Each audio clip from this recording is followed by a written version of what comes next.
Hyderabad to కడపకి bus journey చేసి కడపకి reach అయ్యాక ఆటోలో తొలి గడప శ్రీ లక్ష్మీ వెంకటేశ్వర స్వామి టెంపుల్ దగ్గరికి చేరుకున్నాం.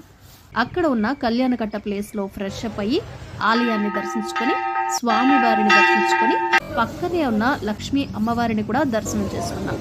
అక్కడ ప్రసాదం తిని అక్కడి నుంచి ఆటోలో కడప అమీన్ పీర్ దర్గా, అదే అండి పెద్ద దర్గాకు చేరుకున్నాం. కడప పెద్ద దర్గాను దర్శనం చేసుకుని దర్గా విశిష్టత తెలుసుకుని అక్కడ కాసేపు కూర్చుని ప్రార్థన చేసుకున్నాం. అక్కడి నుంచి ఆటోలో బయలుదేరి వెళ్ళాం. అయితే కడప శ్రీ లక్ష్మీ వెంకటేశ్వర స్వామి టెంపుల్ గురించి, దర్గా గురించి ఒక విషయం తప్పకుండా చెప్పాలి. మత సామరస్యానికి ప్రతీక అని చెప్పాలి. దర్గాకి హిందువులు, ముస్లింలు కూడా వస్తారు. అలాగే వెంకటేశ్వర స్వామి టెంపుల్కి హిందువులు, ముస్లింలు కూడా ప్రత్యేకంగా వచ్చి స్వామివారిని దర్శనం చేసుకుంటారు.